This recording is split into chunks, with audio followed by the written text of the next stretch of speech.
আমি যখন দেখেছি যে এই অন্তর্বর্তীকালীন সরকার বেনজিরের মতো খুনিকে পালিয়ে যেতে সহযোগিতা করেছে, মনিরুলের মতো খুনিকে পালিয়ে যেতে সহযোগিতা করেছে, তখন আর আমার কাছে মনে হয়নি যে আমি মামলা করি।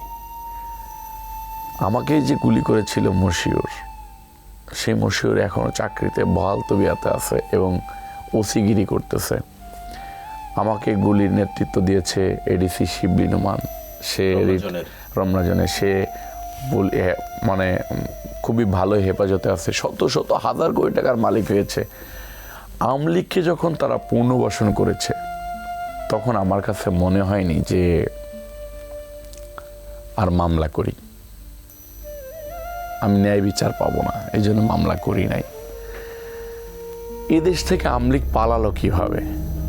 আওয়ামী লীগের নেতারা পালালো কিভাবে আপনি বলেন? আমার কাছে তখন আর মনে হয়নি যে এই যে 17 বছরের ত্যাগ, এটা ন্যায় বিচার আসলে আপনি ন্যায় বিচার পাবো, এটা আমার কাছে মনে হয়নি। যদি আল্লাহ পাক রব্বুল আলামিন বিচার করে তাহলে এই বিচার হবে, না হলে এই বিচার হবে না। কারণ আপনি দেখেন এই অন্তর্বর্তীকালীন সরকারের 2-3 জন উপদেষ্টা, তাদের পিএসরায় 300-400 কোটি টাকার মালিক হয়েছে, সেটা আমরা আপনাদের মাধ্যম দিয়ে দেখেছি। আমরা তো দেখতে যাইনি, গেছি আপনাদের মিডিয়ার মাধ্যম দিয়ে দেখেছি। তো একজন বাচ্চা কাচ্চা উপদেষ্টাদের পিএসরা যদি 300-400 কোটি টাকার মালিক হয়, তাহলে ওই উপদেষ্টার কি অবস্থা? আমি এই যে পুলিশের এখন যেসব বড় বড় কর্মকর্তা বিভিন্ন জায়গায় আছে, তাদের নামে শুনি যে হাজার হাজার কোটি টাকার দুর্নীতি।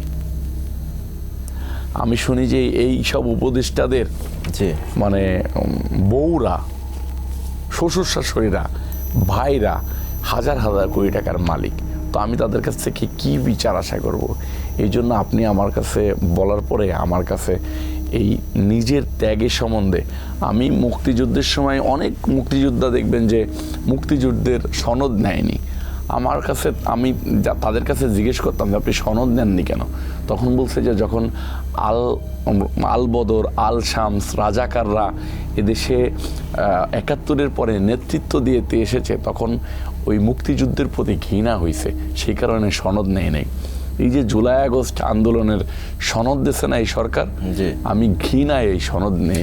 তাহলে এই যে আমরা সম্প্রতি দেখলাম যে সাবেক যে প্রধানমন্ত্রী শেখ হাসিনা, স্বরাষ্ট্রমন্ত্রী আসাদুজ্জামান খান কামাল এবং খুব সম্প্রতি এই যে বেনজির যে পুলিশের যিনি ছিলেন কর্মকর্তা, এদের যে রায় হয়েছে এবং ফাঁসির রায়ও হয়েছে, তাহলে আপনার কি মনে হয় বাংলাদেশে এই রায় কি আদৌ কার্যকর হবে? বাংলাদেশে যে কয়জন আছে তাদের কয়জনের রায় হয়েছে, তাদের কয়জন গ্রেপ্তার হয়েছে, যারা বিদেশে পলাই গেছে এরা বুঝতেছে যে ওরা আর আসবে না, তাদেরকে রায় দিচ্ছে। আপনার যদি এরকমেরই হয়, কয়দিন আগে তো অর্থমন্ত্রী পলাই গেল, উনি নিজে ইন্টারভিউ দিছে না? কিছুদিন আগে তো হাসান মাহমুদ পলাই গেল, উনি নিজে ইন্টারভিউ দিছে না? অর্থাৎ কয়দিন আগে তো উবাইদুল কাদের পলাই গেল, উনি ইন্টারভিউ দিছে না?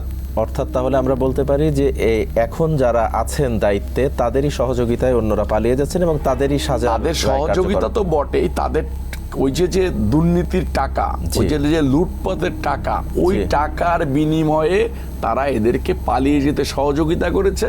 পালিয়ে যাওয়ার পরে তাদেরকে বলতেছে ভাই তোমরা তো আরামে এসে আসো, তোমাদেরকে রায় দিলেই কি আর না দিলেই কি।